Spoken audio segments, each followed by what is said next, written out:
vous allez remarquer, Jésus-Christ, tous les miracles qui opéraient pendant la journée, c'était les fruits de prière qui se faisaient pendant la nuit. La prière n'a pas de moment. Okay. La prière n'a pas de temps. Okay. Tu peux prier même pendant que tu es en train de travailler. Tu peux prier même pendant que tu es en train de dormir. Ok, prier sans cesse. Oui. Exactement. Le chèque de notre prière, lorsque nous faisons la prière inhabitude, pas une. Ce qui tue les cultes, par exemple dans les églises, c'est l'habitude. Ouais. Les gens sont habitués à comment les cultes se passent. Ils sont habitués à comment l'adoration se passe. Ils sont habitués à comment est-ce que les choses se passent. Et du coup, ils n'arrivent même plus à profiter de ce que Dieu veut qu'ils puissent profiter en ce moment-là. Tout jeûne sans sanctification est une grève de faim. Tu me regardes, tu seras choqué, ça n'engage que toi. Tout jeûne que tu peux faire. Moi, j'ai fait un jeûne de 100 jours à sec, je ne mange pas. Si tu crains pas Dieu, attends-toi à des gastrites, à des mal à l'estomac aigu, à des problèmes cardiaques, à des problèmes de santé, tu es diabétique, rochocot, tout ce qui va avec. Parce que tout jeûne sans la sainteté, une grève totale de faim. Que Dieu nous bénisse.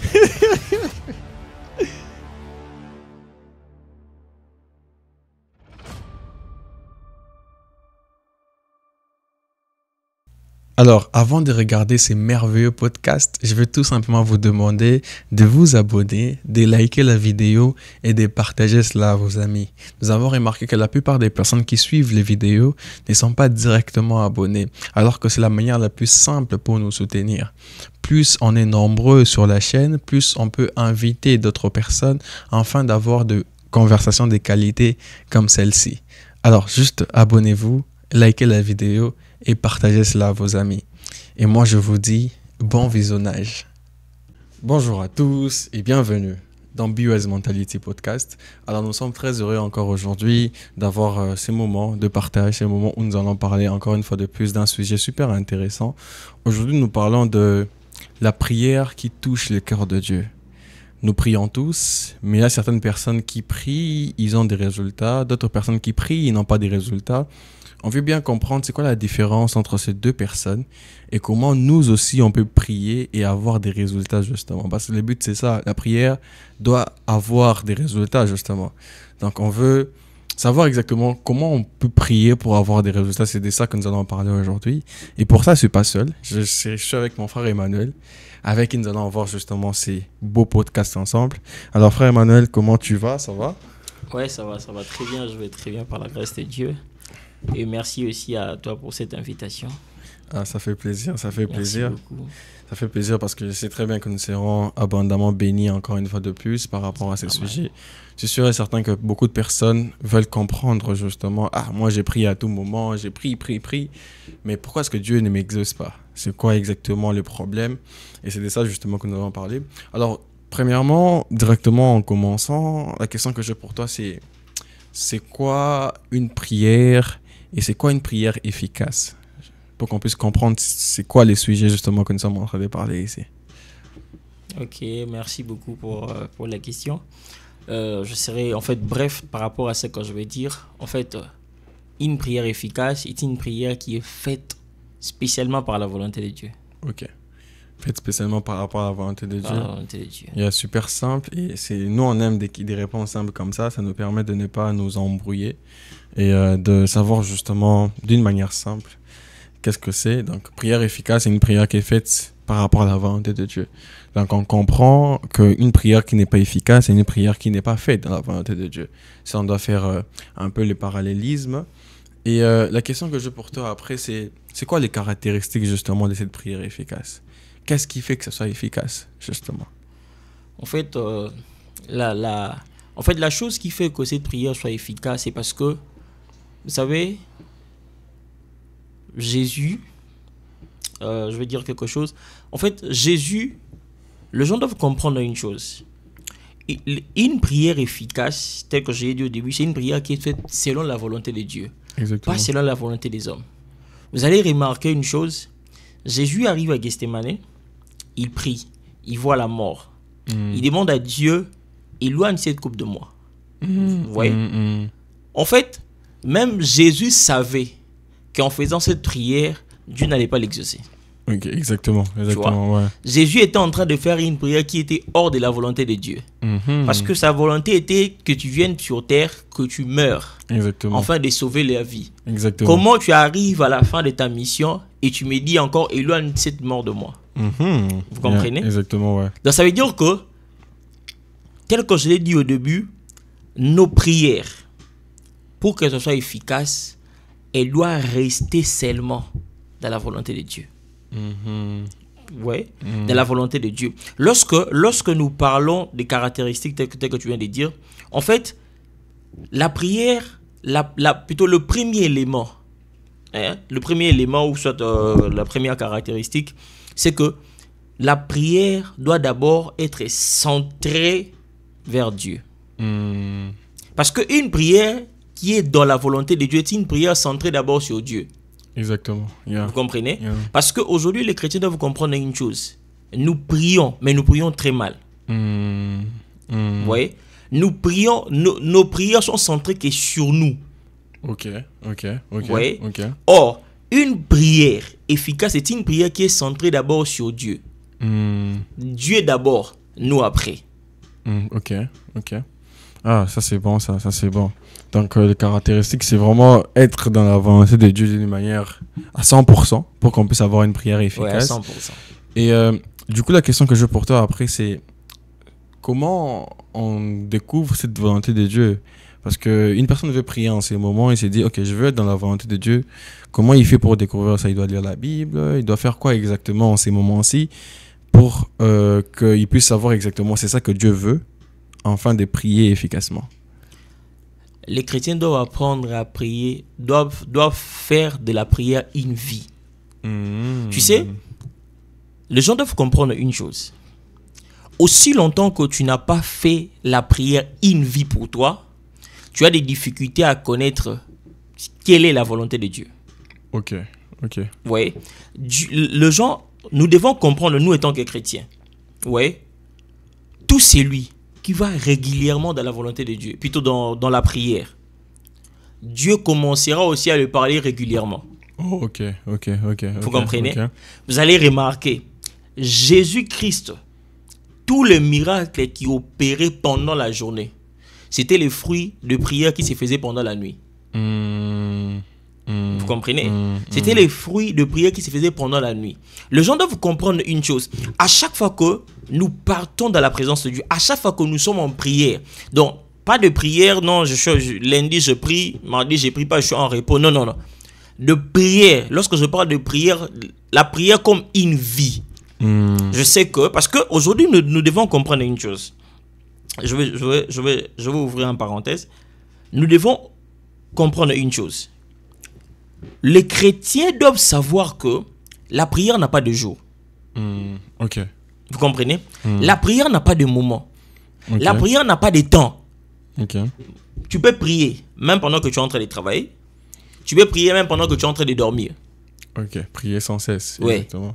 Vous savez? Parce que cette dimension-là te poussera à chaque fois que tu pries à 8 heures. Tu comprends un peu? Lorsque tu prieras à 12 heures, tu ne prieras pas de la même manière. Ouais, ça c'est vrai.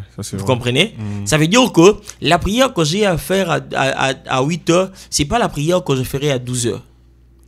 Ça veut dire il y a une volonté qui s'est imposée à 12 heures. Si j'ai demandé le pain à 8 heures, à 12 heures, je ne demanderai pas le pain. Exactement.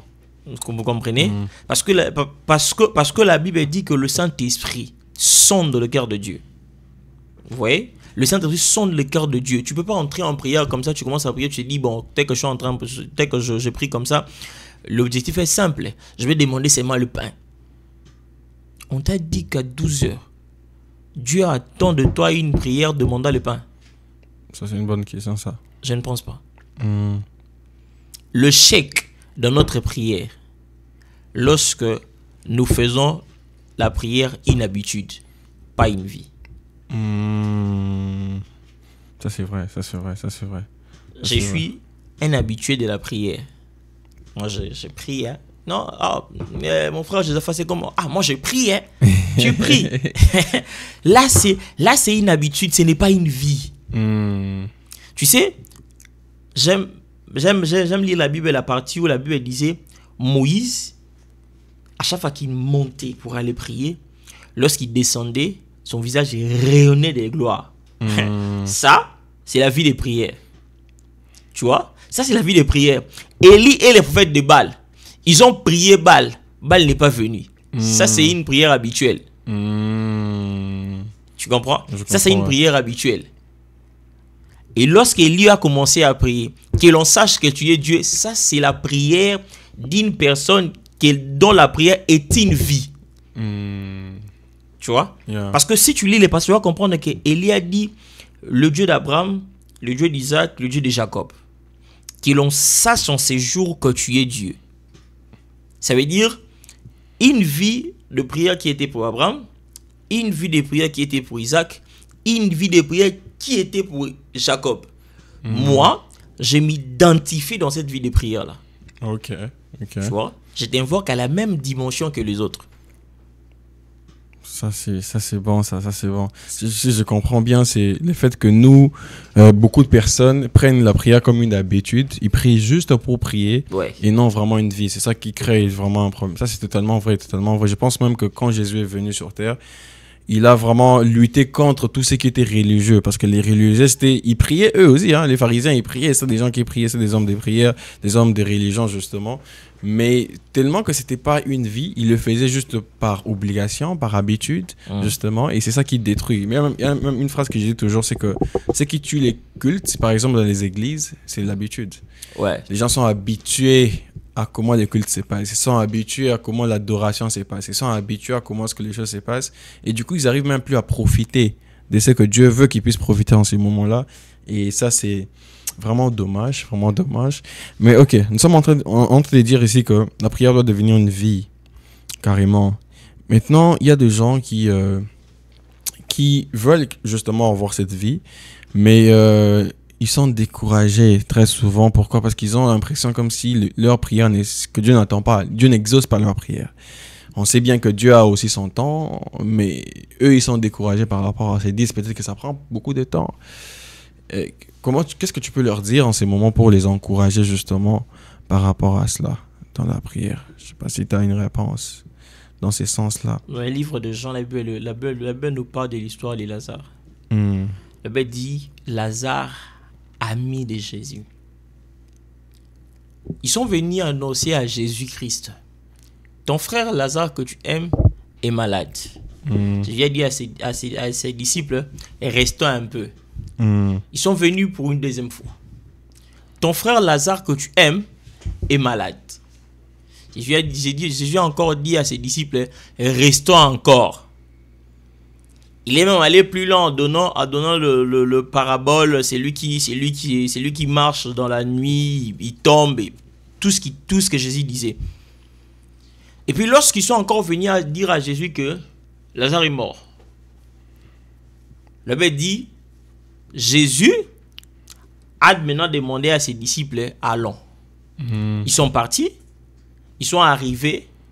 Marthe est venue dire à Jésus: ça fait 4 jours, ils sont déjà, il ne peut plus revenir à la vie, c'est fini pour notre frère, tu n'étais plus là, tout ce qui va avec. La population aussi qui accompagnait Marthe, il disait aussi: toi tu as ressuscité le mort ici, toi tu as fait ceci, toi tu as fait cela. Et Jésus était clair. Jésus n'a répondu ni à Marthe. Parce que la seule réponse que Jésus dit à Marthe, il dit: ne t'ai-je pas dit que si tu crois, tu verras la gloire? C'était la seule réponse de Jésus. Après tous les discours que Marthe avait eu à faire. Ça, c'est vrai. Après c'est moi la phrase où Jésus dit: ne t'ai-je pas dit que si tu crois, tu verras la gloire? La deuxième réponse de Jésus c'était: montrez-moi là où on a enterré Lazare. Tu comprends? Jésus est arrivé devant la tombe de Lazare. Il a appelé Lazare. Lazare sort. Lazare est sorti. Par rapport à ta question, ça c'était juste une parenthèse que j'ai touchée pour essayer de faire comprendre les choses. Par rapport à ta question, je vais te dire une vérité. Dieu ne viendra pas dans ta vie au moment où tu t'attends de plus. Ok. Mais Dieu viendra dans ta vie au moment où lui s'attend de plus. Ok. Parce que à chaque fois que tu pries, lorsque toi tu t'attends à ton exaucement, Dieu ne va jamais le faire. Ok. Dieu n'exauce pas nos prières, mais Dieu s'exauce lui-même. Parce que nous ne prions pas, mais nous prions Dieu. Exactement. Ça veut dire que lorsque Dieu exauce, Dieu s'exauce lui-même étant que Dieu. Tu vois? Parce que pendant qu'ils étaient tous là en train d'attendre, il a ressuscité les morts, il a fait ceci, son frère Lazare. J'ai appelé Lazare, Lazare sort, Lazare est sorti. C'est un message clair en disant que Dieu ne dépend pas de nous pour agir. Parce que lorsque tu dis qu'ils ont prié, ils sont fatigués, c'est parce qu'ils n'ont pas prié. Ok. C'est parce qu'ils n'ont pas prié. Ok. Parce que une personne qui a prié ne se fatigue jamais de prier. Ok. Imagine que Élie s'élève, il dit, sinon à ma parole, il n'y aura ni rosée ni pluie. Ok. Il y a un temps, il n'y avait plus rien. Il revient encore. Il monte pour aller prier. La Bible dit qu'Élie a prié 7 fois, sa tête entre ses jambes. Attends, ça c'est une autre dimension de la prière. La première fois, rien. La Bible n'a pas précisé le nombre de heures qu'Élie priait, sa tête entre ses deux jambes. Wow. Deuxième fois, rien. Troisième fois, rien. C'était à la 7e fois. La 7e. Et son serviteur est venu dire, je vois le ciel se rassembler. Tu vois? La 7e fois. J'aimerais que la Bible précise combien d'heures Élie était en train de prier dans cette position-là. Tu vois? Ça veut dire qu'Élie aussi pouvait se dire, ok, j'ai prié. Là, Élie aussi pouvait se dire, ça c'est une autre dimension de l'humiliation. Ouais, j'ai prié comme ça, donc plus de 3 heures, donc plus de 3 fois, rien toujours. C'est fini, j'arrête. Mais Élie a prié jusqu'à ce qu'il y ait pluie. Les gens doivent comprendre une chose, encore une autre chose, c'est ce que je vais encore dire, c'est toujours à Gethsémani, Christ est allé prier à Bédi, sa sueur s'est transformée en sang. C'est une autre dimension qu'on n'a pas encore atteint. Avant de se plaindre en disant que je suis fatigué à cause d'une prière que tu as fait pendant 10 ans et que tu vois rien, est-ce que ta sueur s'est déjà transformée en gréement de sang? Waouh, c'est vrai ça. Je comprends très bien. Je suis totalement d'accord avec toi, surtout quand tu dis que ceux qui n'ont pas encore vraiment prié, il faut voir, regardons les exemples. On dit bien que ces choses sont arrivées pour nous servir d'exemple à nous. Regardons les exemples de la Bible, les gens qui ont prié plusieurs fois, beaucoup de jours pour avoir juste un seul exaucement. Quand tu regardes Daniel qui prend du temps pour prier justement pour le peuple, et voilà. Il faut pas baisser le bras parce que Dieu n'a pas exaucé directement. Nous sommes dans une génération où tout était fast. On a fast food, on a fast ceci, c'est là, comme je dis toujours. Donc, on nous a habitué un peu nos cerveaux à fait que tout soit rapide. Et donc, tu commandes aujourd'hui, demain tu récupères, tu commandes aujourd'hui, dans 15 minutes tu récupères. On a aussi l'impression que Dieu est comme ça. Dieu n'est pas Amazon. Dieu n'est pas Amazon. Dieu n'est pas McDo où tu pars et tu demandes, on te donne directement. Dieu, il répond comme tu l'as dit justement, il répond par rapport à son temps. C'est de ça justement qu'il s'agit. Tant que son temps n'est pas encore arrivé, tu peux beau demander. Il va rien faire. Il va rien faire, malheureusement. C'est comme ça qu'il est. Et si nous servons ce Dieu, on doit se plier justement à lui. Parce que nous sommes ses serviteurs en quelque sorte. On se plie à ce que le maître veut. Et comment est-ce que le maître veut que les choses se passent? C'est comme ça justement que ça se passe. Alors, une question que j'ai pour toi aussi, par rapport toujours à la prière. Nous sommes en train de parler de la prière qui touche le cœur de Dieu, la prière efficace. Comment faire en sorte que nos prières puissent avoir vraiment un exaucement. La question que j'ai pour toi, c'est la part de la repentance, la confession dans la prière. Est-ce que c'est important? Si c'est important, bien sûr. Mais justement, qu'est-ce que toi tu penses de ça? Est-ce que la personne doit vraiment, à chaque fois qu'il doit prier, se confesser toujours? Parce qu'on ne sait jamais, peut-être qu'il a péché en pensée. Ou bien, voilà, c'est différent. Ou bien la personne peut faire différemment. Qu'est-ce que tu peux dire par rapport à ça? La confession est très importante. C'est le moment important de la prière. Ok. Parce que, en fait, je ne sais pas trop. Les chrétiens doivent comprendre une chose. Vous savez, pour les chrétiens aujourd'hui, les chrétiens d'aujourd'hui, ceux qui remplissent les églises, pour eux, le péché, c'est l'avortement, c'est aller dans un hôtel, c'est détourner l'argent du gouvernement, c'est voler peut-être dans une maison. C'est ça le péché pour les chrétiens. Un chrétien, lorsqu'il ne se retrouve pas dans tout ce que je viens de citer là et autres que je n'ai pas cité, il se sent saint. Ok. Il se sent saint.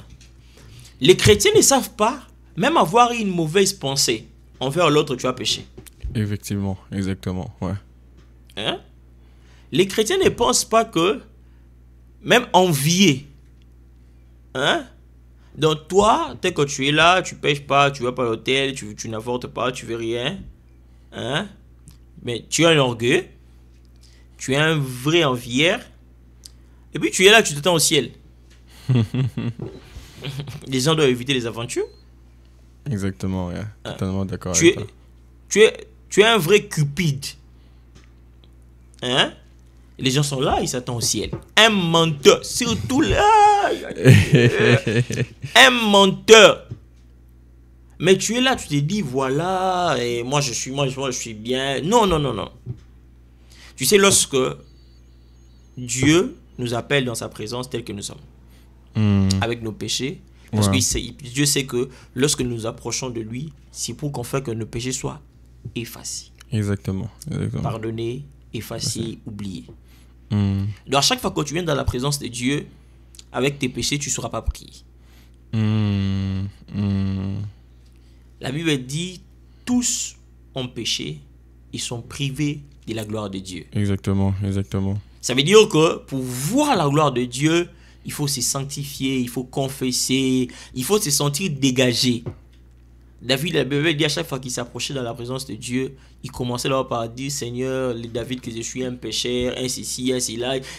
Donc, il disait à Dieu tout.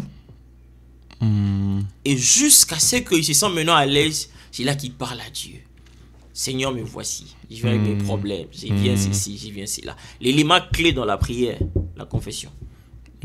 Totalement d'accord avec toi. Et ça, je veux dire même à quelqu'un, justement, qui nous suit, c'est que tu n'es pas aussi sale que Dieu ne peut pas te pardonner. Il n'y a pas un niveau de saleté que tu peux atteindre que Dieu ne peut pas te pardonner.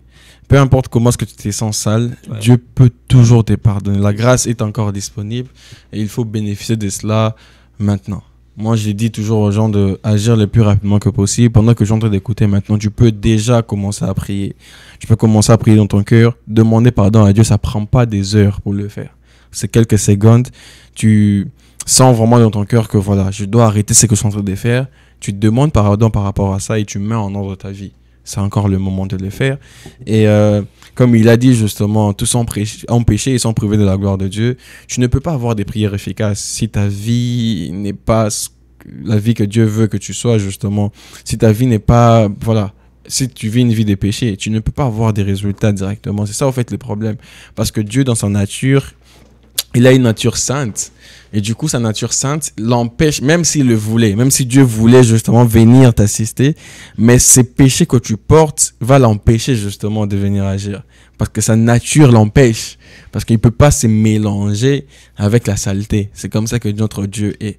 Et comme j'ai dit, ça ne prend pas des heures. C'est quelques secondes, 5 secondes, tu peux demander pardon à Dieu avec un cœur sincère et crois qu'il va te pardonner. Il dit lui-même que répandez-vous et convertissez-vous afin que vos péchés soient effacés.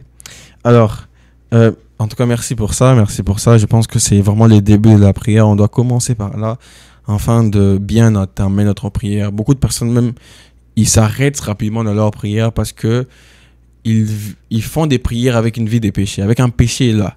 Et le diable, il est fort. Il sait très bien que lorsqu'il y a les péchés qui est là, il va venir utiliser cela pour t'arrêter, te faire arrêter même de prier justement. Il va utiliser cela parce que tu as quelque chose de lui en toi. J'aime bien quand Jésus dit que les princes de ce monde arrivent, il n'y a rien de lui en nous. C'est justement dans cette mentalité que nous devons avoir. C'est que les princes de ce monde sont en train d'arriver, il n'y a rien de lui en nous. Et voilà. Donc ça fait vraiment super intervention, super réponse par rapport à ça. Et si on doit enchaîner, nous sommes en train de parler un peu de la prière, comment est-ce que c'est efficace et tout le reste. Et nous sommes en train de parler des éléments de la prière. On a parlé de la confession. Maintenant, je veux bien qu'on puisse parler aussi de la louange et de l'adoration. On passe de moments de louange au moment d'adoration. Il y a des chants, il y a c'est là par rapport à ça. C'est important, ou si c'est important, à quel niveau c'est important, comment est-ce qu'on peut utiliser justement cette louange, cette adoration pour avoir des résultats dans nos prières. Les gens doivent comprendre que la louange et l'adoration, c'est aussi une manière de prier. Ok. Parce que l'adoration, c'est de montrer ce que Dieu est. La louange, c'est les hauts faits de l'Éternel que nous sommes en train de montrer au monde. Ce que Dieu a fait pour moi. L'adoration, c'est lorsqu'on se dit, il représente tout. Tout. Parce que moi, j'aime une chose dans la prière. Chaque chrétien doit avoir sa particularité. Ok. La manière dont Dieu agit dans ta vie, c'est pas la manière dont Dieu va agir dans ma vie. Je crois que tu l'as dit avant que nous puissions commencer. Vous savez, Abraham monte à Morija pour sacrifier Isaac. Je crois que tu seras d'accord avec moi. Isaac dit à Abraham, papa, je vois le feu, je vois le couteau, je vois le bois. Où est l'agneau? Il dit, l'Éternel pourvoira. C'est le Dieu que Abraham montre à Isaac. Parce que Morija, parce qu'au début, lorsque tu lis le verset, dans Genèse, il dit à ses serviteurs, arrêtez-vous là. Moi et mon fils, nous montons pour adorer. Le Dieu qui Abraham et Isaac montent à Morija pour aller adorer s'appelle le pourvoyeur. Le Dieu qu'Abraham présente à Isaac s'appelle le pourvoyeur. Le Dieu qui apparaît à chaque fois qu'Abraham prie, c'est le pourvoyeur. C'est le même Dieu qui a donné Isaac. Il a pourvu. Ça veut dire que moi, peut-être dans ma vie, le Dieu qui apparaît à chaque fois que je prie s'appelle Jéhovah Sabaoth. Ok. Les gens doivent comprendre ça. Qui est Dieu? Je commence par l'adoration. Qui est Dieu pour toi? Wow, yeah, that's good. Tu vois? Parce que, non, c'est parmi les versets que j'aime. Isaac dit à Abraham, où est l'agneau? Abraham dit, l'Éternel pourvoira.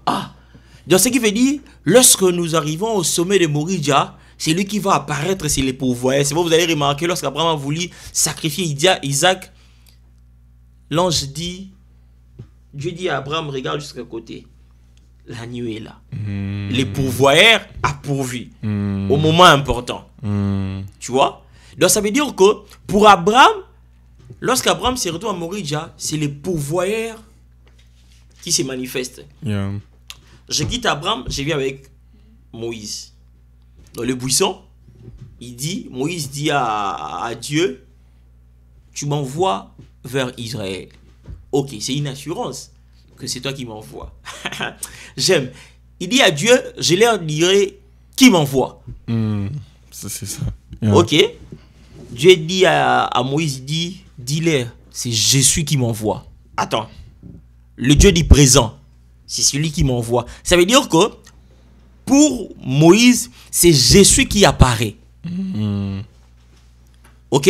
Donc ça veut dire qu'à chaque fois que Moïse va se retrouver dans des situations difficiles, présentement là, le Dieu qui va se manifester s'appelle Jésus. Le Dieu qui agit seulement dans le présent. C'est pourquoi vous allez remarquer le parcours de Moïse a été accompagné de plusieurs miracles. Il pouvait faire entrer la main dans son manteau, sortir lèpre. Et remettre encore sa main sur sec. Yeah, exactement. Tu comprends un peu? Je vais utiliser un dernier exemple, c'est Élisée. Ok. Élisée, lorsqu'il se retrouve avec le manteau d'Élie, Élisée a vu comment son maître a marché à sec dans le Jourdain. Et Élisée se retrouve avec le manteau d'Élie. J'aime ce qu'il dit. Il dit, char d'Israël et sa cavalerie.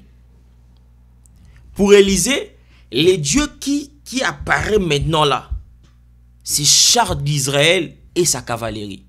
Ça veut dire que dans la prière, chacun d'entre nous doit avoir sa particularité. La manière exacte dont Dieu se manifeste dans sa vie.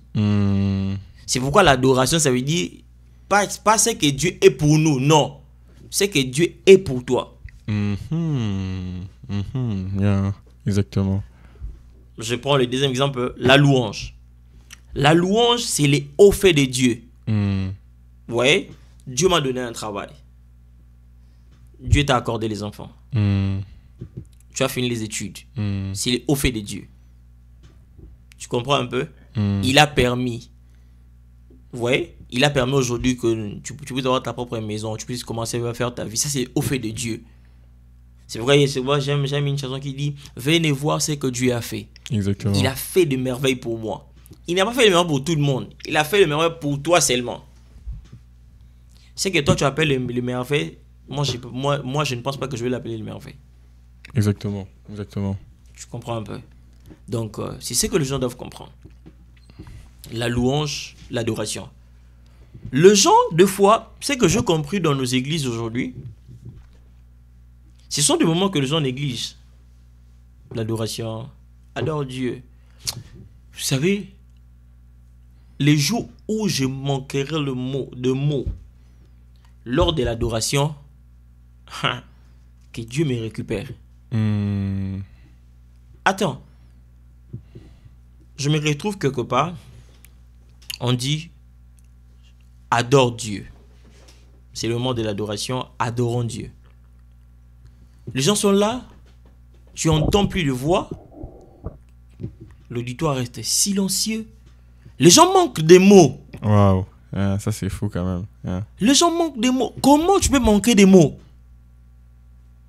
Lorsqu'il s'agit de l'adoration, je préférerais même manquer de mots dans la louange. Dans l'adoration, je ne peux pas manquer de mots.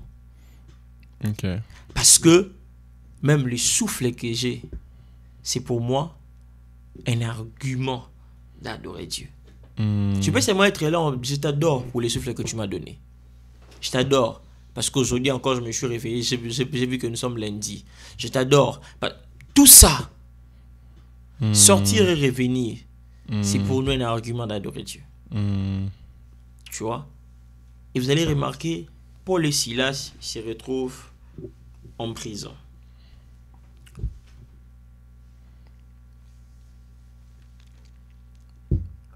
Pierre, c'est l'église qui a intercédé. Dans Actes 12, je crois bien. C'est l'église qui intercède pour Pierre. La Bible a bien précisé. Ils étaient ensemble, ils ont intercédé pour Pierre. Mais Paul et Silas dans la prison, c'est deux choses différentes. Ok. Paul et Silas savent que pour Pierre, c'était l'église qui avait intercédé. Mais avec nous ici, personne ne sait d'abord que nous sommes ici. Ils n'ont pas utilisé l'intercession de Pierre. Non. Ils ont commencé à louer. À cause de la louange, il y a eu effondrement de la prison. Vous comprenez? Jusqu'à ce que les gardes sont venus à la fin pour dire comment faire pour être sauvés. Donc ce sont des choses que les gens doivent comprendre ça. Donc c'est un peu ça. En tout cas, wow. Louange, adoration, deux éléments très très importants pour la prière. Les gens qui disent qu'ils manquent de mots dans leur prière, qu'ils ne savent pas comment prier, c'est justement ça, des facteurs importants, des éléments importants de la prière. Adorer et louer Dieu. Adorer, c'est comme il a dit, c'est tout simplement dire à Dieu ce qu'il est pour toi.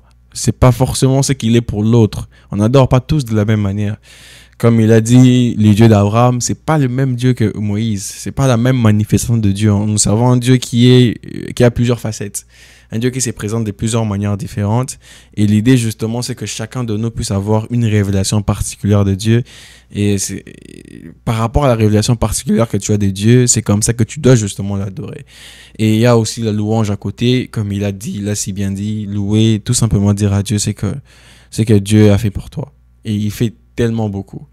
Tellement, des fois même, on a l'impression comme si on ne voit pas. Tu vois, des fois, Ouais. il fait des choses qu'on ne voit pas, justement. Tu as l'impression de dormir et t'es réveillé comme si c'est quelque chose d'acquis, comme si c'est quelque chose que, voilà, c'est par ta force que c'est possible. Alors que non, il y a des gens qui sont peut-être en meilleur état que toi de la santé, mais qui dorment et qui ne se réveillent pas. Il y a des gens qui, voilà, ils ont peut-être plus d'argent que toi, ils ont peut-être plus de moyens que toi, qui n'ont pas vu ces jours, mais toi, tu es encore là. Ce sont des arguments, justement, pour louer Dieu. Alors, tu peux pas manquer des mots durant la prière. Parce qu'il y a tellement d'éléments comme ça qui te permettent de bien faire ta prière. Et voilà. Donc, j'ai beaucoup aimé la réponse, justement, par rapport à la prière et par rapport à la louange et l'adoration. Et nous sommes en train d'être bénis. Je savais pourquoi est-ce que je voulais qu'ils soient là encore. Pour ça. Et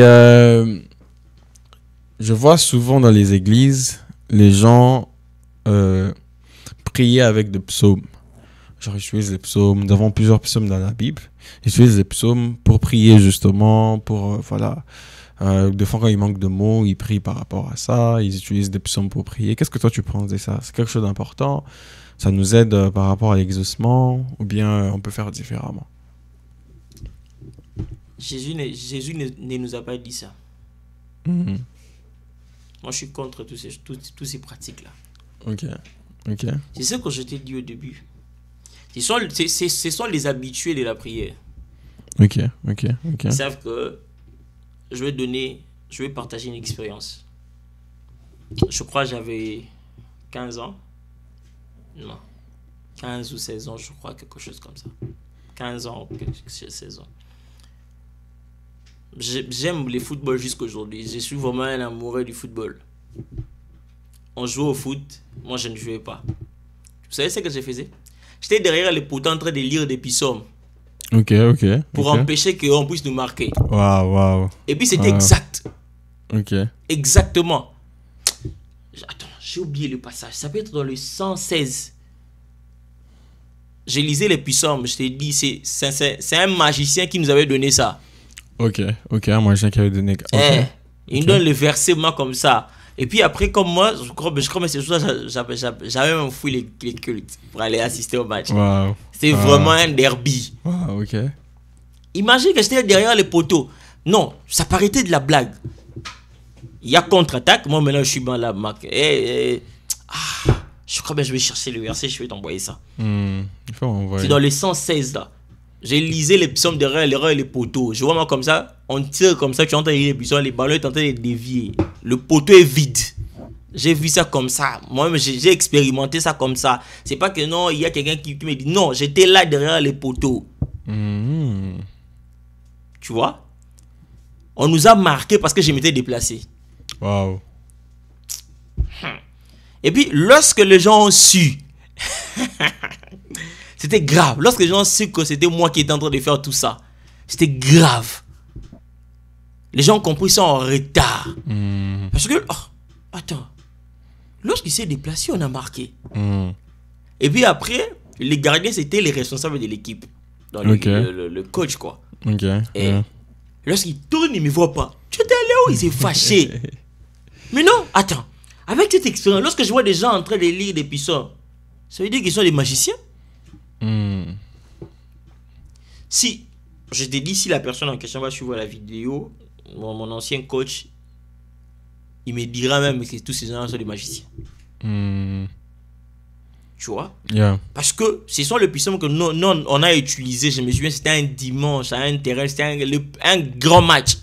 Un match maintenant que, tu sais, à l'époque, c'était, si vous perdez les matchs, si votre maison est à 5 minutes, tu auras l'impression que c'est à 3 heures. Ok. C'était chaud. Imagine maintenant, parce que, bon, je crois bien, le match a pris fin, un but partout. Hein. Tout ça, c'était à cause de moi. Non. Et puis après, le coach me dit à la fin, tu as perdu. Et on a perdu à cause de toi. Oh, on a perdu comme là, il y avait un but partout et tout. Qu'est-ce qui s'est passé? Non, le but là, c'était notre but. Hein? Ok. Donc on devait normalement gagner 2-0. J'ai dit, ok. Et puis après, lorsque je donne ma vie à Jésus, j'étais un groupe de gens. Oh non, moi je parlais des psaumes. Au début de ma foi, j'ai dit, attendez. Ces gens-là sont des magiciens. Ok. Parce que je vois pas. Moi, je l'ai utilisé pour empêcher les buts. Je vois quel argument que tu viens de me donner aujourd'hui pour me dire que non, il faut utiliser ça. C'est pour quel résultat? Jésus, avant de partir, il dit à ses disciples, veillez et priez. Tu vois? Veillez en méditant ma parole. Veillez en priant. Pas en méditant les psaumes. Jésus n'a pas dit ça. Lorsque je ne serai pas là, je vous renvoyerai les psaumes. Non. Lorsque je ne serai pas là, je vous renvoyerai le Saint-Esprit. Si tu veux prier, demande l'aide du Saint-Esprit. Arrêtez les psaumes. Ce sont des aventures. Ouais, je comprends. Ne pas utiliser les psaumes comme répétition, surtout, c'est ça les problèmes. Quand ça devient tout simplement une répétition à tout moment, je pense pas que Dieu veut que ça soit comme ça. Les psaumes, ça peut être un élément où tu peux aller peut-être puiser peut-être de mots. Tu manques de mots, peut-être des formulations, je sais pas moi. Mais que ça soit que ça ta prière, ça c'est un problème. Si toute ta prière du début à la fin, c'est que la lecture d'un psaume, là, ça devient bizarre quand même. Parce que voilà, on dit que nous sommes dans une relation, c'est pas une religion. Et quand c'est une relation, c'est pas comme si tu pars parler à ton père ou bien, voilà, moi je prends l'exemple du père parce que Dieu c'est notre papa. Tu pars parler à ton père et tu prends un livre, tu commences à lire ce qui est écrit dans les livres. Non, c'est pas comme ça que ça se passe. Même si ce livre est écrit par ton père lui-même, il ne voudra pas que tu puisses lui dire que ça. Vous voyez, plus vous grandissez dans votre relation, il veut justement t'entendre toi, le toi qui est en train de grandir, quel mot tu vas employer, quelle formulation, quelle phrase que tu vas utiliser. Ouais. C'est comme ça que Dieu veut justement. C'est peut-être des places où il faut peut-être aller puiser, peut-être prendre des phrases, peut-être ceci, c'est là, mais ne pas en faire toute une prière. Que ça, la prière, ça devient un problème. Alors, nous allons continuer justement. Nous savons aussi que pour prier, Dieu aime que nous puissions prier pour les autres. Il aime bien que nous puissions intercéder pour les autres. Qu'est-ce que toi tu penses de prier pour les autres? Est-ce que c'est important? Est-ce que Dieu passe aussi par ça pour exaucer notre propre prière? Qu'est-ce que toi tu penses de ça? C'est aussi l'une des meilleures façons de prier. Ok. Tu sais, j'aime ce que le pasteur Atom ça dit. Il dit, l'intercesseur n'a pas d'audience. L'intercesseur n'a pas un protocole avec qui il va parler pour atteindre Dieu. Ouais. Abraham a sauvé la vie de Lot et de sa famille. Même si la femme de Lot a retourné dans ses vieilles habitudes, raison pour laquelle elle a fini tel que nous le savons tous. L'intercesseur n'a pas de barrière. Vous savez, lorsque tu pries pour les autres, Dieu exauce les autres en même temps. Et il t'exauce aussi. Ok. Lorsque nous venons devant Dieu, nous venons avec nos fardeaux. Nous rapportons d'abord à Dieu les fardeaux des autres. Vous voyez? Nous ramenons à Dieu les soucis des autres, les inquiétudes des autres. Dieu va résoudre nos problèmes. Effectivement. Tu vois? Dieu va résoudre nos problèmes. En fait, les chrétiens doivent arrêter d'être égoïstes dans la présence de Dieu. Les chrétiens sont là du 1er janvier au 31 décembre. Interdemande. Demande. Seigneur, ma vie. Seigneur, le mariage. Seigneur, le voyage. Seigneur, l'argent. Seigneur, le travail. Seigneur. Les chrétiens sont très égoïstes. Okay. Et puis, vous allez comprendre une chose. Même dans nos églises, les églises doivent faire attention sur le département de l'intercession. Les gens doivent être enseignés. Tu fais quoi à l'église? Je suis intercesseur. Ça fait combien de temps que tu as prié pour des gens? Bonne question. Les gens pensent que prier pour sa famille, c'est prier pour des gens. Ta famille et toi, non? Exactement, ouais. Les gens doivent comprendre ça. Tu es intercesseur. J'ai assisté à des intercessions où tu te dis, attends. Ils ont donné seulement des sujets de l'église. 19 sujets. Leur propre problème. Le mariage, le travail, l'argent, tout ce qui va avec. Ça, c'est l'égoïsme pire. Que les gens doivent cesser avec ça. Parce que lorsque tu prends l'engagement d'être intercesseur pour les autres, ça veut dire que ta vie passe en second lieu. Tu commences à voir par les autres. Toute ta vie, tu peux... Si tu pries... Parce que, des fois, on oublie une chose. Dieu connaît nos problèmes plus que nous-mêmes. Tout ce qui te dérange, là, Dieu connaît ça. Mais Dieu nous donne seulement les devoirs de prier d'abord pour les autres. Tu vois. De prier d'abord pour les autres. Prie d'abord pour les autres. Il prendra soin de ta vie. Ça c'est bon. Exactement, je suis totalement d'accord avec toi. Prier pour les autres, c'est très important.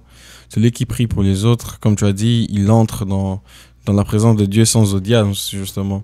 Et Dieu, au même moment qu'il est en train de résoudre les problèmes des autres, il résout aussi ton propre problème. Tu deviens comme une sorte d'intermédiaire. Ouais. C'est un peu comme si, on veut donner de l'argent à quelqu'un et on passe par toi. Tu auras de la commission, c'est sûr et certain. Quand ça passe par toi, tu as de la commission. Et ceux qui prient pour les autres, ils ont justement une sorte de commission par rapport au fait qu'ils prient pour les autres. Et vous allez voir que ce genre de personnes, ils avancent tellement rapidement. Parce que les gens qui prient pour les autres, ils seront aussi susceptibles d'être une bénédiction pour les autres. Dans le sens que, par exemple, je viens prier pour un frère et que Dieu me dit, Josaphat, ok, tu pries pour ces frères, il a un problème de loyer. Prends cet argent que je t'avais donné, donne d'abord à ces frères-là. Le fait que je suis venu avec un cœur d'intercesseur, ça sera beaucoup plus facile pour cette personne de faire ça. Et après, quand tu le fais, quand tu es obéissant, on sait comment Dieu est. Et quand tu es obéissant, il sait comment te récompenser, justement. Ouais. Et c'est quand tu as un cœur d'intercesseur comme ça que tu peux facilement faire ça. Quand tu n'es pas comme ça, quand toi, les problèmes des autres, tu t'en fous, Dieu te dit, prends ton argent, donne ça à ces frères-là pour qu'ils puissent... Tu vas dire, non, moi aussi j'ai des problèmes. Bon, si j'ai cessé, c'est là. Mes frères aussi ont des problèmes et tout. Alors que pour ces moments-là, Dieu veut d'abord faire du bien à ces frères-là et tu empêches justement la bénédiction. Et ça, c'est quelque chose que Dieu déteste. C'est quand la bénédiction s'arrête chez toi.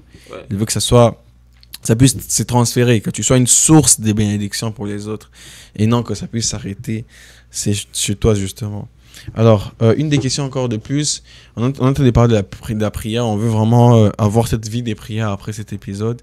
C'est que, comment, selon toi, si tu peux conseiller une personne qui veut commencer à prier souvent, il veut vraiment commencer à prier, mais il se rend compte qu'il n'a pas vraiment une vie de prière. Je ne sais pas, qu'est-ce que toi, tu vas conseiller à cette personne?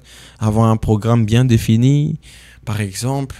On sait qu'on doit prier sans cesse, mais certaines personnes, avec les programmes de la journée, peut-être qu'ils sont un peu perdus, surtout s'ils sont au début de leur foi, tu vois, quand ils sont au début. Il s'est dit, mais non, c'est quoi la meilleure manière de faire? Avoir un programme bien défini ou bien... Voilà. Je sais pas qu'est-ce que tu veux me dire par rapport à ça. Je vais utiliser seulement des exemples aujourd'hui. Yeah. C'est bien ça. Je m'imaginais, on était au collège. Une fois, j'ai échoué. Je crois dans le période, c'est moi j'ai échoué. Mon père aime dire quelque chose. que des fois j'aime beaucoup. Il dit, attends, c'est lui-là qui est votre premier de la classe. Vous étudiez combien de jours la semaine? 6 jours. Vous commencez les cours à 7 heures, non? Les cours prennent fin à 12h50. Je crois que j'étais au collège Saint-Raphaël. Il dit, toi, tu arrives, tu es accompagné par un chauffeur, lui également. Vous finissez les cours ensemble, oui. Vous avez des gants, oui. Après les cours, des fois, vous jouez au football. Oui, il joue aussi au football. Mais comment il fait pour être premier de la classe? Yeah, c'est ça. Et comment tu n'es pas proche de lui? Ça veut dire, pour être intelligent, il faut s'entourer des personnes qui sont intelligentes. Yeah. Les gens doivent comprendre une chose. Au début de la foi, moi, je me souviens encore, je commençais à marcher avec la Bible partout. Même lorsque nous portons chez avec des amis, je commençais à marcher avec la Bible. Je t'ai dit que je me souviens, j'ai commencé à partir à l'église chaque jour, même le jour où il n'y a pas culte. Ok. Chaque jour, donc je peux arriver à l'église même à 13h. Je rentre chez nous à 20h. Peut-être je rentre pas. Je dors à l'église. Il n'y a aucun programme, il n'y a rien, juste comme ça, je dors à l'église. Je voulais seulement garder le feu là. Je voulais en fait m'entourer de personnes qui priaient. Je t'ai dit que ma vie de prière a atteint un autre niveau. Je me souviens, c'était pendant les confinements. Je ne souhaite pas, mais je veux qu'on retourne encore au confinement. C'était un bon moment ça. C'est le moment le plus merveilleux de toute ma vie. Où on avait un groupe avec deux frères. On restait dans la même concession. On priait de 6h à 6h. Waouh. Lorsque vous vous rencontrez à 6h, des fois je commence à passer les nuits chez eux. Lorsqu'on se rencontre à 6h, on prie. Je me souviens encore chez nous à la maison, on avait un programme, on a fait 2 ans de confinement, là on faisait que prier. Chaque vendredi, ça ratait pas. Tu vois. Et je crois que je t'avais dit ça en privé. La vie que j'ai aujourd'hui, c'est la prière que j'ai fait en 2020. Je me rappelle. La vie que j'ai aujourd'hui, c'est la prière que j'ai fait en 2020. En 2020, je me souviens que j'étais atteint du Covid-19. Des fois, ma mère s'est fâchée. Mais je dormais à terre. J'ai prié. À un point impossible, un point grave, j'ai prié. Juste parce que je voulais garder le feu. Si je vais partager comme ça, je dirais comme ça, mon temps de 2020. Tout ce que j'ai vu aujourd'hui. Donc je me dis, si quelqu'un veut me détruire, on doit retourner en 2020. Ok. Je me souviens, je vais donner ça comme témoignage. Moi, j'étais empoisonné en 2023. Non, je crois que le poison, parce qu'on a dit que les poisons avaient fait 6 mois lorsque moi j'ai découvert ça. C'était 6 mois. Ça veut dire que moi j'étais empoisonné en 2022. Ok. Je découvre le poison au mois de mars 2023. Ça veut dire que j'étais empoisonné au mois d'octobre 2022. Je découvre que j'étais empoisonné au mois de mars 2023. Maintenant, j'étais là, je me posais une question. J'ai dit, attends. J'ai été empoisonné. J'ai même pas un terrain de 1 mètre. Je n'ai même pas une voiture. Un vrai piéton. Je n'ai rien. Mais j'ai été empoisonné. Je sais que le parent était dérangé, mais il ne voulait pas montrer ça. Ma mère m'a mis en voyage lorsque j'ai confirmé que je suis empoisonné. Et ma mère part en voyage. Moi, demain, j'ai la confirmation que je suis empoisonné, ça fait 6 mois. Je voulais jeter ma salive comme ça dans l'eau. Tu vois, c'est ta salive noire. Moi, j'ai vu ça. Moi, j'ai vu ça. Et après, j'ai commencé les traitements. Les traitements déjà traditionnels, parce que avec les poisons, si tu pars dans les hôpitaux là, tu vas t'éclouer. Je peux passer là avec de flair et tout, donc de l'herbe quoi. Mais pendant le traitement, j'étais en gêne. Ok. À un moment, je crois mon frère m'a traité de fou. Mais il dit, toi tu es un vrai malade. Attends, tu es empoisonné, toute la famille est inquiète. Mais toi, tu es là, donc tu fais genre, tu es en gêne. J'ai dormi à terre. J'ai prié Dieu. Non, en fait, des fois, c'était des prières par peur. Je me disais, non, je ne dors pas. J'ai risqué de dormir, je ne me réveille pas. Ok. Je me voyais des fois à 3h du matin, je commençais maintenant à dormir au salon, par terre. Je voyais à 3h du matin, tu te réveilles comme ça, tu sais, moi assis. Tu es en train de prier. Un moment, tu finis la prière comme ça. Tu tournes, hein? Tu as l'impression que quelqu'un te regarde. Tu vois, mon frère en train de m'observer de loin. Ma soeur en train de m'observer. Ils ont peur, hein? Peut-être c'est petit ici, ne va pas se réveiller. Mais j'ai prié à un niveau exagéré. J'étais en gêne pendant que j'étais empoisonné. J'ai dit à Dieu, j'étais empoisonné pendant que je t'ai servi. Pendant que j'ai prié. Je savais pas, juste que je sais pas si c'était quoi, par un micro, par la salutation, je sais pas, la nourriture. Parce que moi, d'habitude, je mange pas là où il y a tout le monde. Donc, comme ça, je suis un peu compliqué. Surtout manger là, c'est un peu compliqué pour moi. Ah, mais j'ai été empoisonné. Mais je me dis, ok. Comme c'est Dieu qui a permis, on va prier. J'ai prié comme un fou. J'ai prié, j'ai gêné. Et puis après, lorsque c'est passé, je suis encore resté 1 mois après en prière. Le jour où j'ai réapparu, quelqu'un me regarde et me dit, est-ce que tu as regardé ton visage?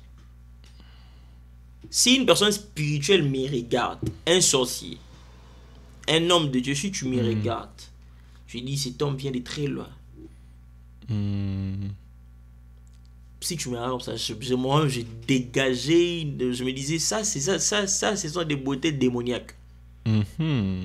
Mon visage, là, j'ai dit, l'expérience de Moïse, moi j'ai vécu ça. Quelqu'un m'a regardé, me dit, on s'est croisé un dimanche, il me dit, est-ce que tu as regardé ton visage lorsque tu montais là pour parler? Habite, ton visage rayonnait de gloire. Et puis après, à un moment là, je me dis, non, voilà, c'est Dieu. Lorsque tu es au début de ta foi, lorsque tu es là en prière, non, en tout temps de personnes qui prient. En tout temps de personnes qui prient. Parce que si mon frère Josaphat a le feu de la prière, attends, je ne veux pas chercher quelqu'un qui passe sa nuit dans des boîtes de nuit. Exactement, c'est ça justement. La première des choses, de ce que j'ai fait, je me détache d'abord de tous les amis parce qu'ils sont aussi importants dans notre vie. Les amis qui vont dans les boîtes de nuit ou autres, ils sont aussi importants. Ils sont nos amis, ils resteront nos amis. Mais, lorsqu'il s'agit de ça, il faut d'abord se retirer d'eux. Aller d'abord là où il y a des amis qui ont le feu. Et lorsque tu auras le feu, tu retourneras vers eux. Parce que tu vas communiquer le feu que tu as dans leur vie. Je vais encore dire une chose. Tu vas voir aujourd'hui dans nos lieux de travail. Beaucoup de gens, oh non, moi je ne veux pas qu'il y ait dans mon lieu de travail, ils savent que j'ai pris. Oh, comment ça? Comment expliquer ça d'abord? Ah, ok. Ah, tu as raison, là c'est toi. Mon cher, je ne sais pas la personne qui me regarde si tu tombes sur cette vidéo. La prière, tu peux pas dire aux gens que tu pries. La prière va se dégager. La Bible dit l'ombre, je crois de Pierre, l'ombre seulement, lorsqu'il passait, guérissait les malades. L'ombre seulement d'une personne guérissait les malades. Si dans ton lieu de travail, ils savent pas que tu pries parce que tu les as rien dit. Ouais. Bravo, tu as bien fait. C'est une bonne chose. Physiquement, ils peuvent pas savoir. Spirituellement, tu dois dégager les rayons de la prière. Ça c'est vrai. Aujourd'hui, tu verras les chrétiens serviteurs, servantes à l'église. Mais les gens qui sont autour de lui ne savent pas qu'il prie. C'est quand même bizarre ça. Non, moi je te donne ma vie à Jésus. Moi maintenant là, ma vie a changé. Je ne suis plus. Il y a même des chrétiens, je vais aller plus loin, je vais choquer quelqu'un. Il y a même des chrétiens. Moi je ne suis pas un chrétien hypocrite. Un chrétien hypocrite, ça veut dire que il peut se réunir même dans une boîte de nuit. Les samedis, les dimanches, il vient à l'église. Serviteur, servante à l'église. Tu le verras, c'est en train de passer là. Non, je ne suis pas un chrétien hypocrite. Il est là en train d'écouter la musique mondaine. Il est là aussi à un moment. Lorsqu'il a l'argent, c'est la musique mondaine là que vous connaissez. Il écoute. Mais lorsqu'il est dans des moments difficiles, il dérange notre Dieu.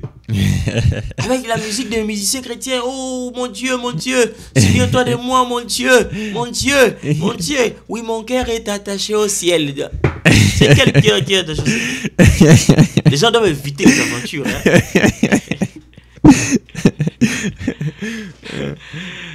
Mon cher, mon frère, je vais te dire une vérité. Moi, je suis les uns des gens.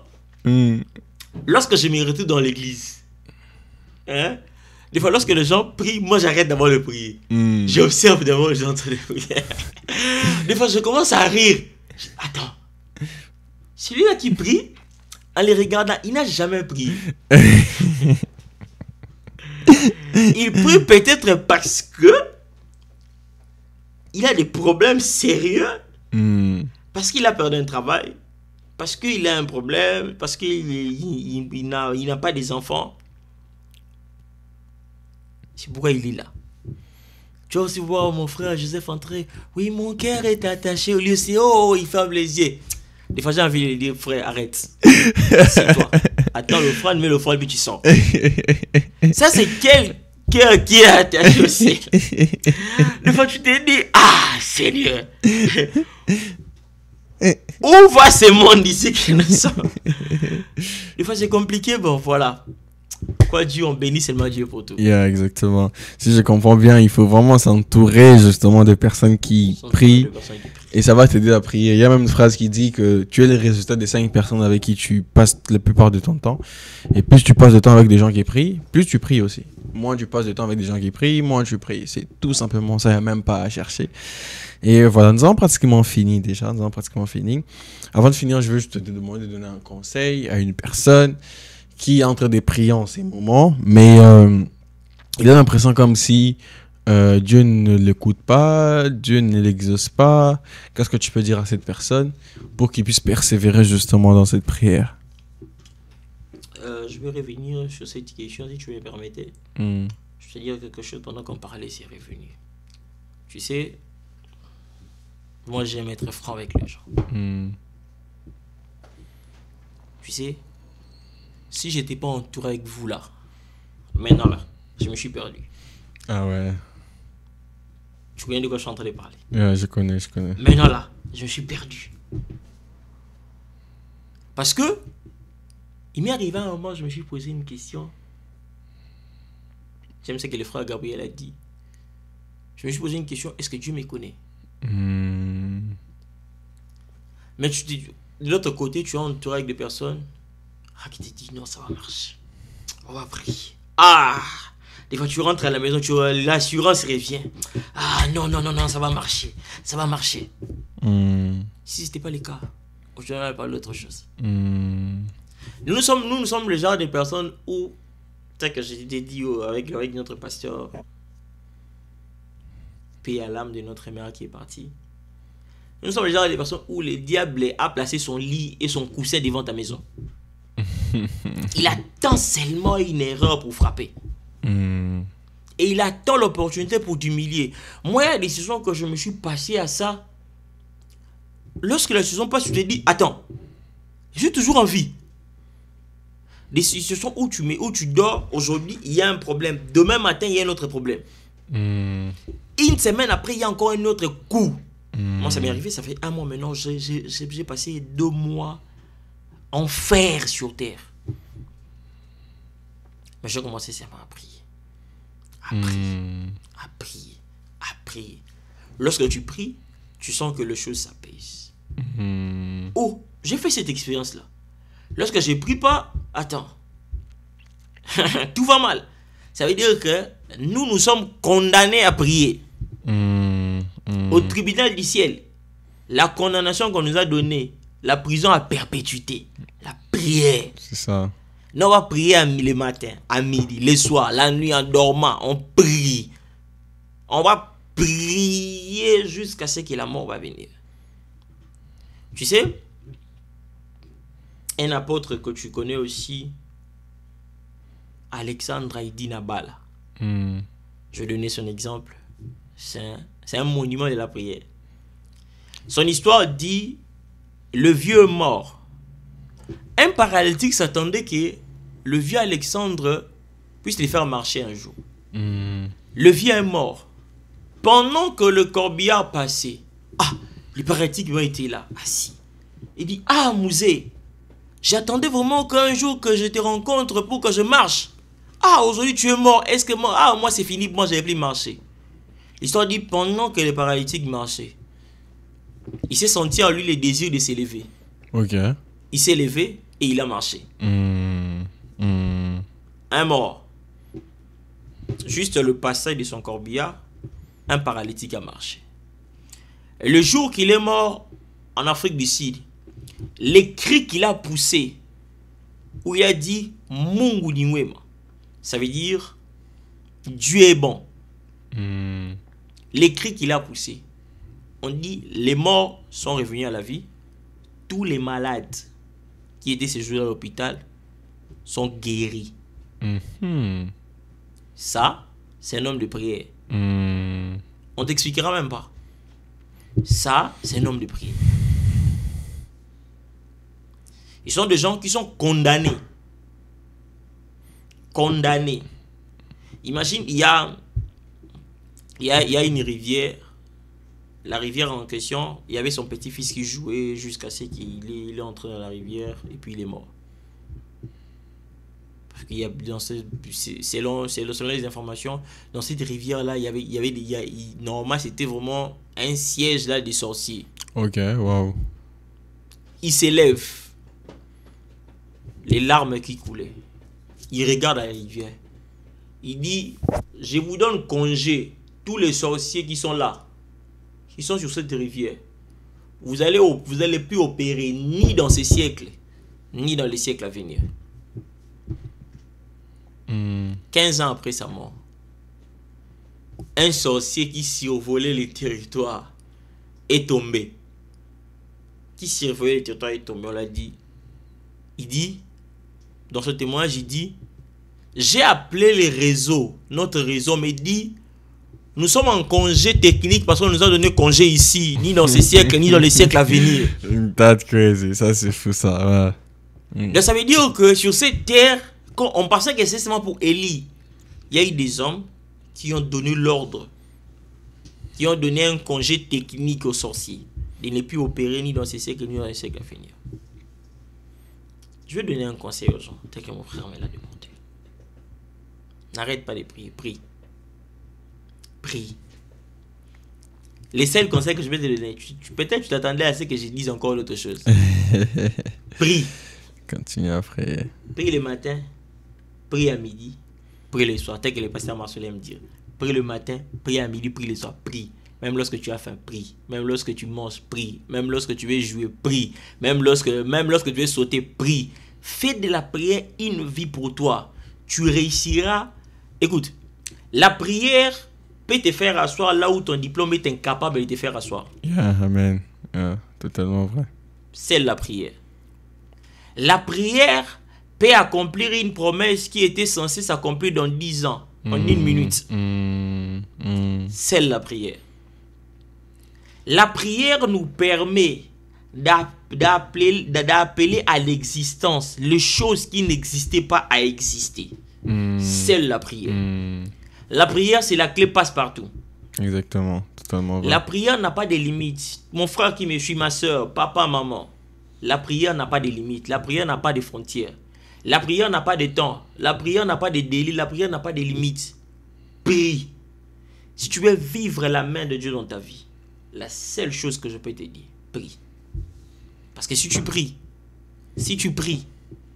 la prière brise toutes les barrières. Tout le monde fléchit seulement lorsqu'il y a la prière. Les situations que tu es en train de vivre aujourd'hui finiront seulement lorsque tu te mettras à prier. Moi, ce que je déplore, c'est que les chrétiens pleurent beaucoup que les sorciers. Ça, c'est vrai. Je vais dire une chose. Des fois, il m'arrive aussi dans l'église. Surtout, il y a une prière que je ne suis pas contre, mais que j'aime. C'est la prière du combat spirituel. Tu n'as pas mentionné ça, mais je vais anticiper d'abord. Yeah. C'est la prière du combat spirituel. Des fois, lorsqu'on dit aux gens, tant qu'on a parlé d'adoration, adore Dieu, les gens manquent de mots. Ouais, ça c'est vrai. Pour exprimer, pour démontrer à Dieu qu'est-ce qu'il représente pour eux. Mais lorsqu'il dit seulement, maintenant on va prier, tout celui qui te combat, écoutez, j'aimerais te dire une vérité. La vie d'un enfant de Dieu est une vie de combat. Les personnes qui ne seront plus combattues sont des personnes qui se retrouvent en serment ici au cimetière. Pour eux, le combat est fini. Mais pour nous qui sommes restés, les challenges continuent. Donc ça veut dire, lorsqu'on te dit tout celui qui te combat, ce n'est pas une nouvelle. Yeah, ok. C'est quelque chose que tu connais déjà. Ça veut dire, dès le jour où tu as reçu Jésus, toute ta vie, c'est le combat. Tu vois? Mais tu vas te retrouver aujourd'hui, Boué, que les gens disent que on a 120 jours de prière de combat. That's crazy. Tyson Fury. Francis Ngannou. Francis Ngannou. Hein? L'autre là, j'ai oublié ce nom. Anthony Joshua. Je sais pas. C'est la question que je me pose. 120 jours de prière de combat. On va combattre qui? Aujourd'hui, dans nos églises, au lieu de présenter aux gens la prière qui est Jésus, nous on présente les gens qui est la prière qui est Satan. C'est vrai. Tu vois, les gens, les pasteurs disent prions, que Dieu nous fasse grâce, que Dieu pardonne nos péchés, la prière. Maintenant, on va prier. On va envoyer les faits. Vous envoyez ça chez qui? Des fois, lorsque nous prions avec tous les péchés que nous avons, les dieux, c'est mais d'abord là, ils nous regardent, ils regardent ces aventuriers ici. Des fois, tu vas voir les chrétiens à l'église, mon frère, je veux te dire, des fois, nous sommes choqués de voir. Tu regardes quand tu dis, celui-ci, il prie par peur de mourir. Mais en réalité, il prie pas. Ça, c'est vrai. Quelqu'un qui chasse les démons. On finit le culte à 13h, non? Yeah. À 13h, il a chassé les démons avant 13h. Mais à 15h, il pêche. Or, la Bible nous dit, lorsque vous les chassez, il part. Lorsqu'il revient 7 fois plus puissant que la manière dont il était sorti. Exactement. Maintenant, à 12h59, tu l'avais chassé, il est parti. Il a rassemblé ses cousins, ses cousines, ses tantes, ses neveux, ses nièces. Maintenant, il vient, il te trouve à 15h. En train de boomer. Non, c'est pas... Oh, c'est pas une suicide, non. Non. Des fois, tu es là, tu te dis, attends, les gens ne sont pas sérieux. Non, il s'est suicidé. Non, c'est pas une suicide. On l'a frappé. Le diable t'a trouvé au bon endroit, au bon moment. Frère t'a tiré. Il t'a tiré, tu es mort. Parce que toi, tu l'as humilié à 12h59. À 15h, il vient te trouver là. Des fois, ça fait mal de voir certaines personnes. Tu te dis, comment il est mort? Des fois, nous nous posons des questions, comment il est mort? Quand il s'est avec lui à 12h ici, à 13h, il est mort. À 14h, il est mort. À 15h, il est mort. C'est parce que la personne que tu as chassée, il était parti. Il est revenu, il t'a trouvé. Les fous de Gadara ont rencontré Jésus. Jésus n'a pas chassé les fous de Gadara. Les pasteurs à Toms, je ne sais pas, les gens vont regarder la vidéo, ils se rencontrent. C'est ce que je vais dire. Le pasteur à Toms a dit une chose. Je crois que le thème c'était vous chasserez les démons. Il dit tout celui qui a Jésus n'écrit pas dans la prière. Les fous de Gadara, Jésus ne s'est même pas présenté. Mais les fous de Gadara disent à Jésus, qu'as-tu entre toi et moi? Qu'as-tu entre toi et moi? Et puis il demande à Jésus, ne me tue pas, jette-moi chez les porcs là-bas. Il propose, il dialogue avec Jésus, s'il te plaît, viens, aide-moi.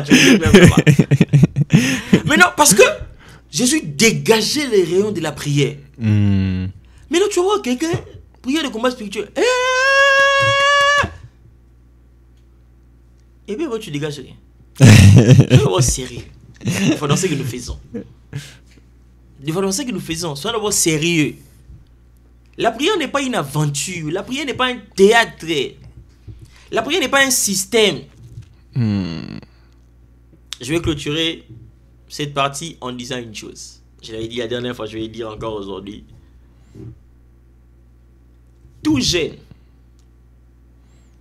sans sanctification est une grève de faim. Tu me regardes, tu seras choqué, ça n'engage que toi. Tout jeûne que tu peux faire. Moi, j'ai fait un jeûne de 100 jours à sec, je ne mange pas.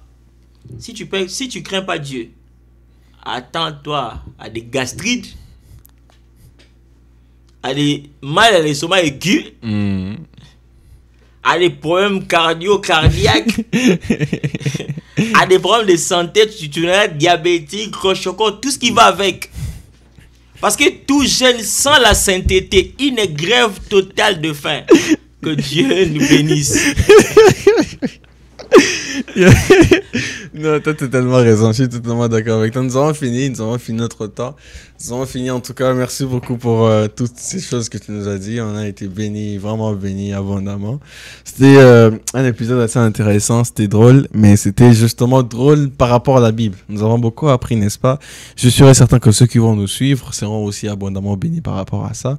À chaque fois que nous faisons ce genre d'épisodes, c'est pour que nous puissions apprendre des principes qui vont nous servir justement dans la vie. Et ces principes, c'est pas juste à écouter et après oublier. Non, c'est que vous écoutez et vous le mettez en pratique maintenant. Vous mettez en pratique. C'est l'histoire des prières, ça marche. Et nous ne sommes pas là pour monologuer. On a parlé de ça lorsqu'on avait eu notre deuxième épisode avec le frère Eric. C'est que la prière n'est pas un monologue, c'est une relation justement. Nous sommes en train de parler à un Dieu, notre papa, et il nous répond aussi au même moment. Donc cette histoire de prière, ça marche. Et il faut bien le faire. Comme il a dit au début, c'est qu'il faut le faire dans la volonté de Dieu pour que ça soit justement efficace. Dieu veut que nos prières soient efficaces, Dieu veut que nos prières puissent toucher son cœur, mais il faut que nous puissions le faire de la meilleure des manières que possible. Alors, merci beaucoup pour cet épisode. C'était assez exceptionnel et nous avons été bénis. Et voilà. Et moi, je vous dis à très bientôt. N'oubliez pas de liker, de vous abonner, de commenter. On aime toujours avoir vos retours. Ça nous permet de mieux faire et de savoir qui d'autres inviter. Si jamais vous avez un sujet, vous pouvez mettre ça dans la barre de commentaires. Et on fera de notre mieux pour trouver la personne appropriée pour ces sujets-là. Nous avons fini et nous vous disons à très bientôt.